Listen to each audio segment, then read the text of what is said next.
4, 3, 2, 1. People of the world, hello and welcome to Marketing as a Foreign Language, your source for marketing information. So you don't have to go ahead and read the articles. We're going to go ahead and help you, educate you. How much are we going to charge you? Nothing.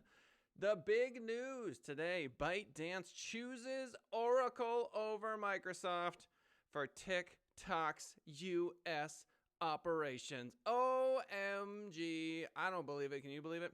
Facebook Messenger adds watch together to let you watch videos with your friends. So if you've got friends, there's another option in the pandemic. Facebook not doing enough to stop fake clicks on ads, says an author from Bloomberg. TikTok still growing faster than Facebook and Snapchat. And to round things off, 2 problems with SEO packages. It's everything you've ever wanted and more, starting right now.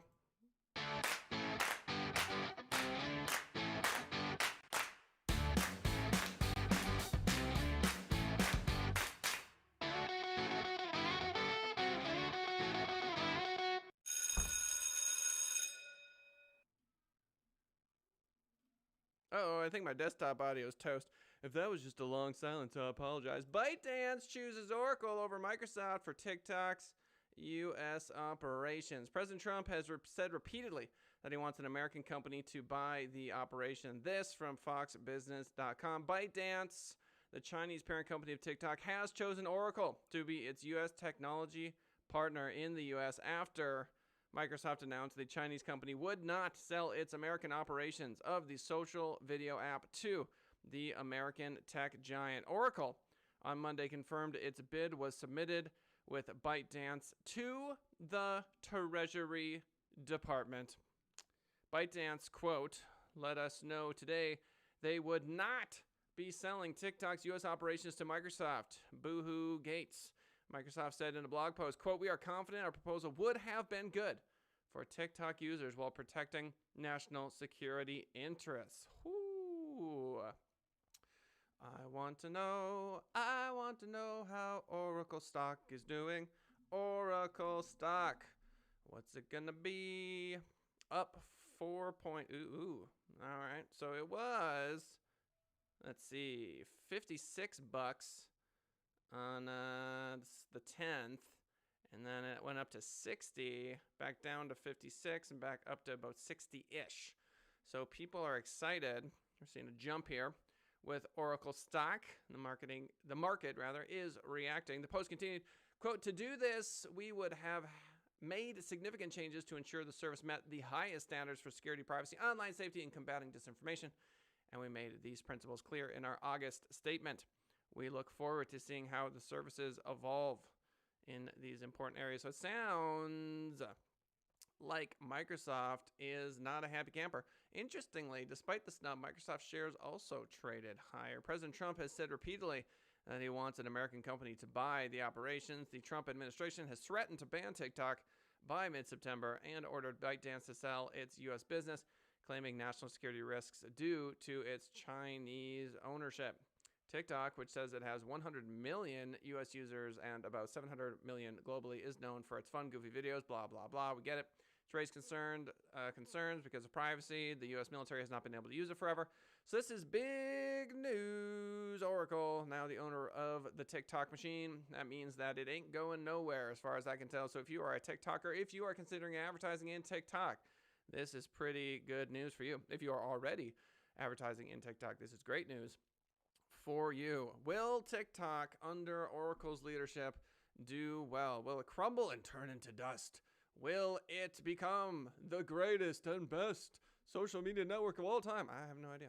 Facebook Messenger adds watch together to let you watch videos with friends. The Verge.com article, all links to all articles in the description. Casey Newton writes, the latest app to add joint video viewing is Facebook Messenger. See, one of the prerequisites, of course, to watch, and the snapshot here is of the show Community. So it looks like you can watch like Netflix, which is pretty cool, with friends. The caveat, of course, is that you need friends. The company today announced Watch Together, a new feature inside the messaging app that lets you view videos from Facebook Watch while also seeing live video of your friends. It's rolling out globally starting today on iOS and Android. If your friends have hygiene issues, if they don't know what deodorant is, or they know far too well what Axe body spray is, then perhaps remote viewing is for you. To use the feature, swipe up on a video call or messenger room and tap the new Watch Together option. OMG. Facebook will suggest videos for you to watch, or you can browse categories or search for a specific video. That's kind of cool. I like the idea of me and a bunch of friends all making a decision about what to watch together. That seems pretty nifty. You can watch with as many as 8 people on a messenger video call, or up to 50 people in a messenger room. Facebook says there are now 150 million video calls on Messenger a day, and that people send 200 million videos to one another daily. I did watch half of that Netflix show we've been talking about, The Social, I already forgot its name.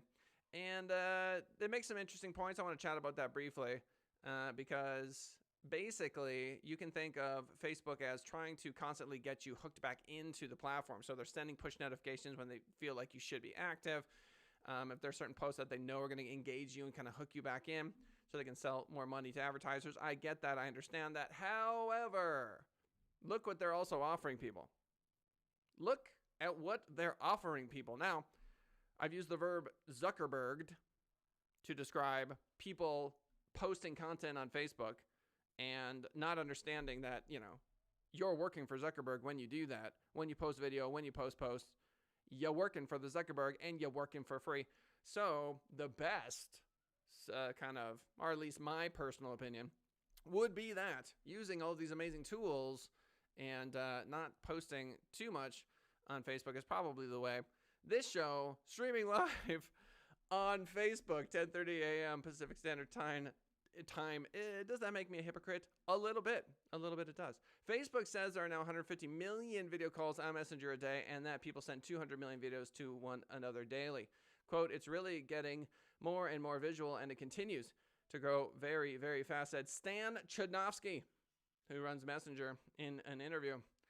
So, yeah. I want to get back to this Netflix documentary.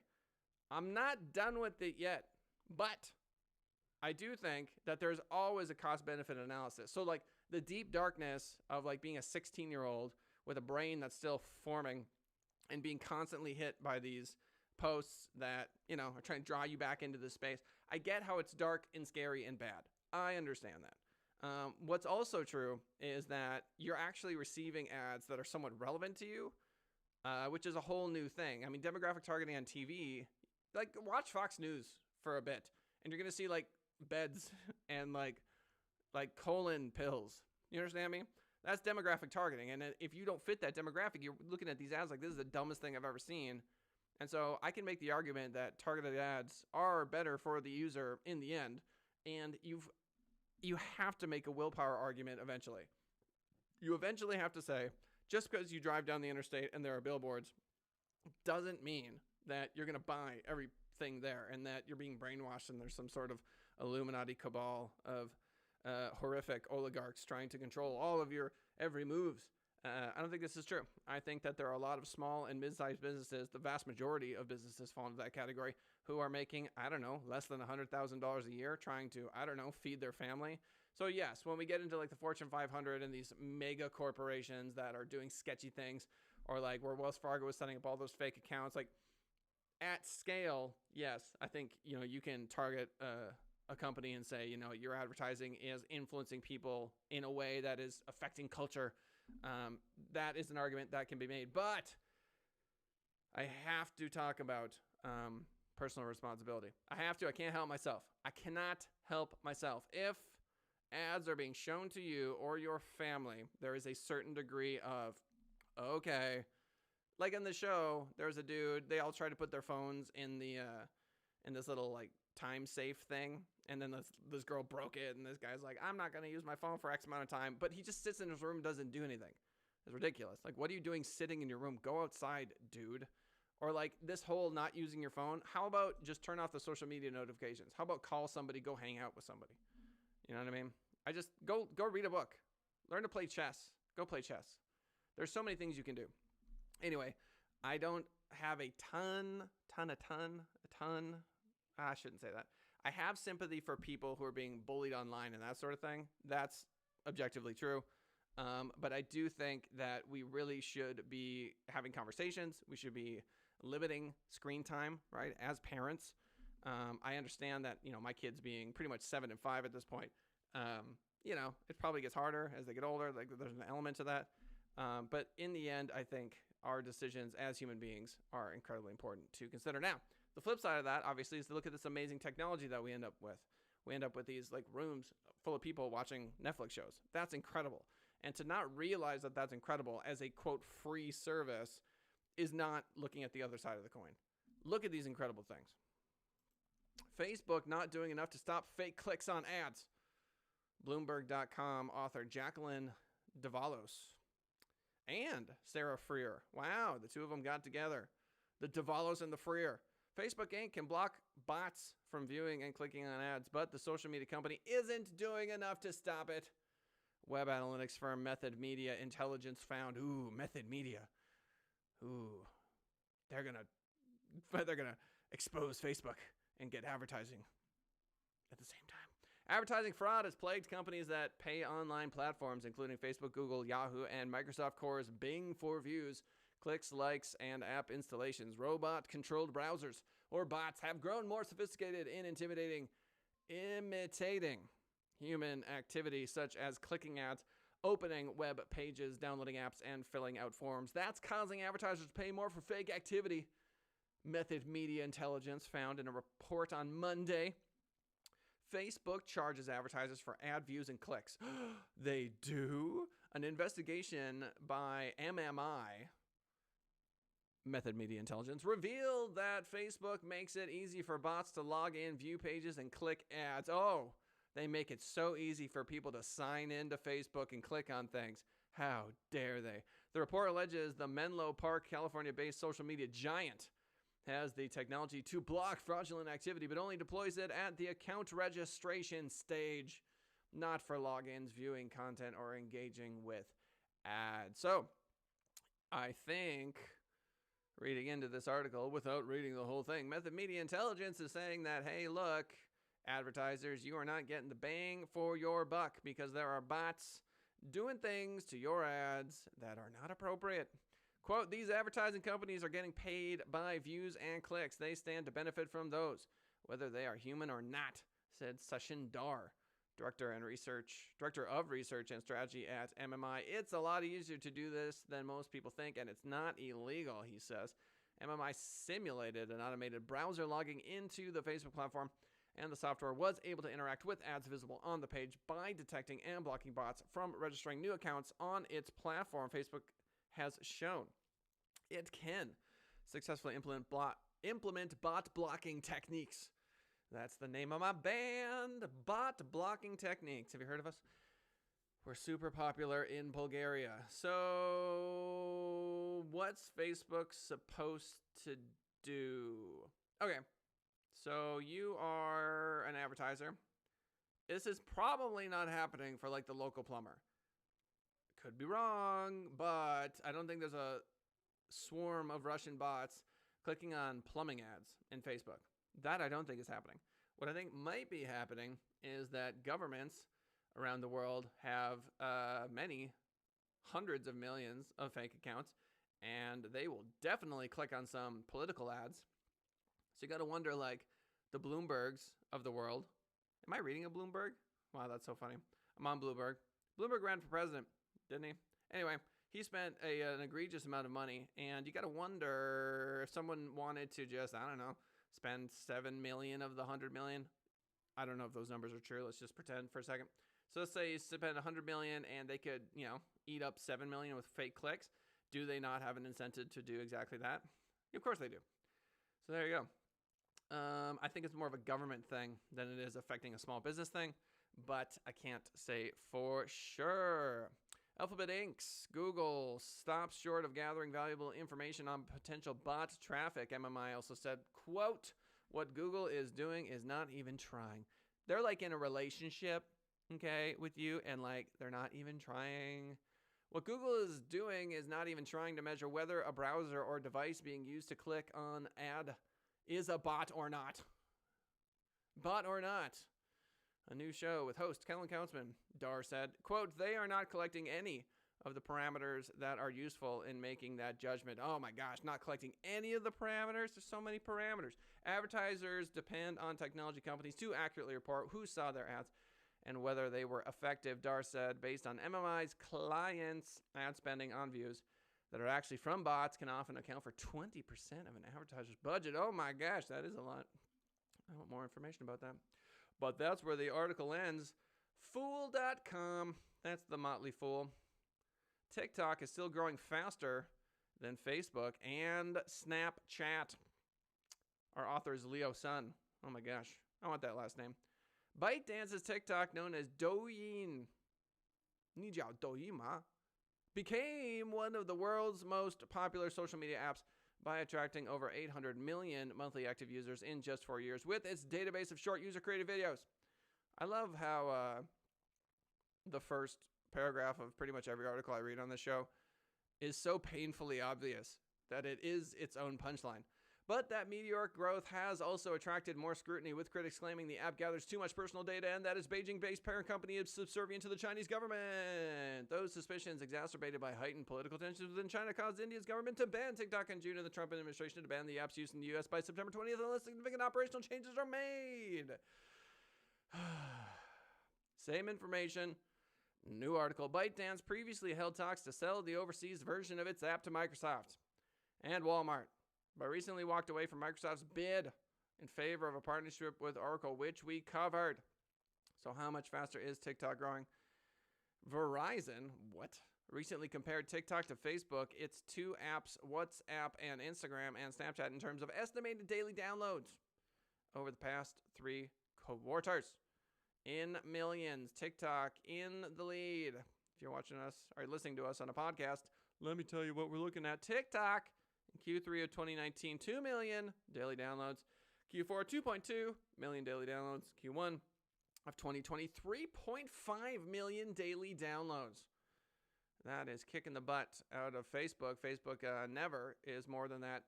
And WhatsApp was only better in Q4 with 2.9 million daily downloads. So TikTok on the rise. Can you invest in TikTok stock? Will you be able to buy TikTok stock in the U.S.? Can you buy it now? These are questions that I don't know the answers to. Will TikTok's fate help Facebook and Snap? Piper Jaffray's latest Taking Stock with Teens survey found that 85% of U.S. teens regularly engage with each other on Instagram, followed by 82% on Snapchat, 62% on TikTok, 41% on Twitter, and just 35% on Facebook. The teens aren't into the Facebook. Why? Because your grandma's on Facebook. They don't want Nana's cookies posts on the Facebook because they're not interested. If TikTok is completely banned in the U.S., which it's not, so why are we reading this? Moving right. What's this? The deal with Oracle could preserve the status quo. Where to invest $1,000 right now? Nope. Not today, fool.com. Final article of the day has a video of Warren Buffett in the side talking about something. Don't care. 2 problems with SEO packages. Damon Burton, Forbes.com, is the author. Founded SEO National in 2007, helping NBA teams, Inc. and Shark Tank featured websites show higher on search engines without paying for ads. Okay. If you needed life-saving surgery, would you ask your doctor about cheaper alternatives? Oh my God. This feels like an ad, and we haven't even started. I am annoyed. Or would you proceed with the option that gave you the best odds? If you needed life-saving surgery, bro, would you ask your doctor about cheaper alternatives, bro? Most people would probably choose the latter if they could, according to this article. Why wouldn't you do the same to give your website its best fighting chance on search engines? If you want to grow online, Google can be a lifeline of constant sales pumped intravenously. Oh my God, I cannot do this. This is the problem with paid content, is it's awful. This is so bad. Google can be a lifeline of constant sales pumped intravenously into your website through SEO. I've had clients go from $80,000 a year to $1 million a month in online sales, $1 million. You understand? But how much does it cost to achieve success with SEO? Here's the thing that drives me nuts. SEO doesn't always work. It doesn't always work. It does not always work. Frustrating. So many people think that they just take people's money. Drives me crazy. It is not the panacea everyone wants it to be. It is oftentimes expensive. It does not always work. So here we go. Here's his problems with SEO. They're often oversold, and he just leaves it at that. And I would agree with him there, actually. 2, you choose the cheapest option. The company often under-delivers. Experience has taught me that SEO should be approached from an all-or-nothing position. Yeesh. Every industry is different. Every business is different. Every website is different. That's why I don't have a sales team selling SEO packages. Okay. Because I don't want to sell customers on a solution that they don't need. Bingo. Likewise, I don't want a customer choosing the cheapest option when I know that means they won't get the maximum results. Well, here's the deal. Many times the cheapest option is an offshore company that's, quote, building links, and there's a good chance that they're just going to, destroy your online reputation and sandbox you from Google. So that would be paying to self-sabotage. How much does SEO cost then? Oh, he's glad we asked. Okay. It depends on the competitiveness of your industry. That's true. Geographical factors. That's also true. How well your website is built and what type of back end you have, i.e. WordPress. Okay, fine. This guy may know what he's talking about. Depending on these 3 factors, you need very specific strategies to compete. That's true. The talk of SEO taking a year or more is often real. That's true. Doing proper research to align your business's unique value with strategies that will attract ideal buyers takes time. Then launching those strategies once mapped out takes more time. Then you have to wait for Google and other search engines to see the new content that you've distributed and decide. That was a sneeze, and I muted it. That's how you know we're live. Okay. Oh my gosh. This article is terrible. Sorry, it's terrible. You know what the 2 problems with SEO packages are? That you actually need to understand SEO in order to buy a good one. That's the chicken or the egg sort of thing. You might get lucky and find someone who knows what they're doing, but you might not. So there you have it. Ladies and gentlemen, the big news today is the bite dance. But before we get into our summary, 10:30 a.m. Pacific Standard Time every single day on YouTube. If you want to do us a huge favor. Oh my gosh, what's this dude talking about? Why does Fox Business always have ads? Why? Anyway, actually I know why. 'Cause money. 10:30 a.m. Pacific Standard Time is when the live show is. We're getting a lot of love on the podcast, so thank you if you're listening on the podcast on your car. We refuse to have any sort of beeps. That's the worst thing when you're driving and then the podcast you're listening to has like a car horn. That's evil and unacceptable. I promise never to have those sounds on the podcast. 10:30 a.m. Pacific Standard Time. If you're listening after the fact, obviously we love you. Thank you for doing that. Very much appreciate it. If you want to talk to me or anyone on my team, I own this company called Send It Rising. INFO, that's info@senditrising.com. Shoot us an email. But the big favor, obviously, would be swinging by YouTube, punching in the word Send It Rising, hit the subscription button. Join us for the live show. Ask us any questions you want. Happy to answer those live on the show if I know the answer. And it's a good chance I do. Not. ByteDance chooses Oracle over Microsoft for TikTok's U.S. operations. We've been talking about this for a long time, so it finally happened. So I would argue that this is probably good for the economy of the United States, but hard to say. This is one more moment in international social media global fighting and negotiating. We're going to see more of this, obviously. We've covered what happened in Australia, where Australia is trying to get money from Facebook. We've covered how China has banned many of our companies, and now tit for tat. India also banned TikTok for the record. But Oracle, the quote winner, will this be a good purchase? Will it not? Time will tell. Facebook Messenger, watch parties, right? So all you popular people out there, why don't you go watch a show together? Why don't you all watch a show together and laugh together, cry together, the usual. Facebook not doing enough to stop fake clicks on ads. That might be true. If this number at the end of this article of 20% of an advertiser's budget is just garbage, well, that's something that Facebook should figure out. Is that actually true? I am skeptical. I think it would wildly vary based on whether it's a political ad or if it's an ad for like bug spray. You understand? I think there are pretty big differences between the industries. TikTok is still growing faster than Facebook and Snapchat. Yep, it's growing fast. And last but not least, problems with SEO packages. Yeah, you got to be really skeptical. You can always reach out to me. I can help you. Hey, the guy owning an advertising company said he was going to help me. I really will. I really will, I promise. I tell a lot of people that they shouldn't do SEO. And I know, sounds crazy. But if it's not going to work, why would you do it? 10:55, September 14th. Well, this year has been a lot of fun. Hope you guys are enjoying it. It's just been dandy. I think there was a fire-nado the other day. Anyone hear about the fire-nado? Anyway, the smoke has begun to clear here in Las Vegas from the California wildfires. And we appreciate you swinging on by. We will see y'all next time for marketing as a foreign language. Is this outro going to have sound? Who knows?